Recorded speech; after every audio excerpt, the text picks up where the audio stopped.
What up, Winbush here. And VDBs inside of Unreal Engine is a lot easier than we previously thought. And so to get set up, I'm going to walk you through step by step on how we can build it out without making the material at all. So I'm inside of Unreal Engine 5.3 right now, and I'm just going to drag and drop my VDB right here inside of my content browser. So I'm just going to bring in my file explorer off my other screen here, and you can see I have VDBs that were exported out from Embergen. I'm just going to take the first one down here, this first VDB.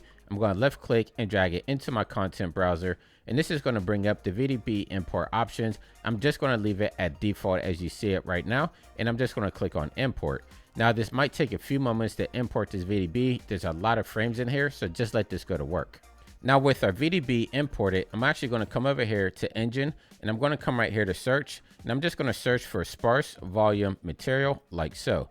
And so now you see that we have the sparse volume material right here. It was actually here this entire time, so we actually didn't have to build this from scratch. We just had to know where to look for it. And big shout out to Logan, aka Hollowoodsman, and Tim Hobson for putting this on my radar. Without you guys, I would have never known this was even in here. But moving on, all we have to do is actually take this right here, come to content, and I'm just going to left click right so, and I'm going to come right here to where it says copy, because I want to make a copy of it.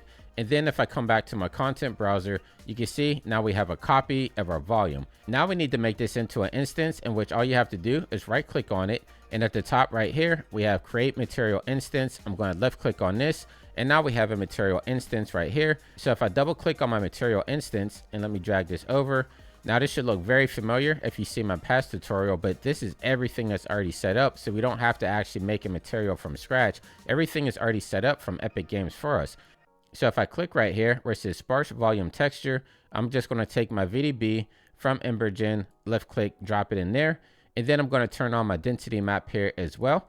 And then right here on the density, I'm just going to turn on density scale, turn this on here as well. We could turn on black body scaling. It's inside the documentation. So a lot of this stuff here, actually Tim Hobson actually set this up for us.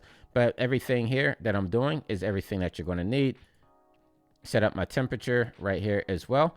And we should be good to go right here under temperature clamp max. I'm just going to make this one 0.55 because that's what is suggested in the documentation, but feel free to go through and adjust these as you need. So now I'm just going to click on save, and I'm going to exit this out. Now I know this question has come up in the past. Where exactly do you find an engine folder? If you don't already have it, they're on the left hand side, and right here under content, just make sure you have show engine content. If I select this off, now you can see that's not there.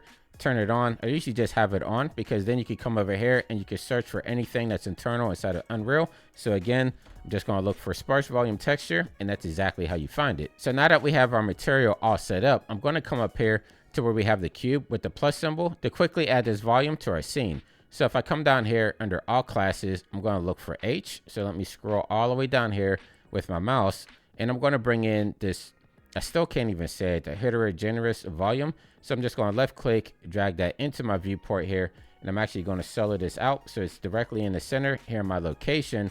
So now under material, I'm going to take that material instance, left click, drag it in here, and now you can see that we actually have our VDB inside of our scene here. And so if I want this to actually activate and play, if I come back over here, let me scroll down to where we have some settings. I'm just going to click on play, click on loop, and there you go. So it's as easy as that to bring the VDBs into Unreal Engine 5.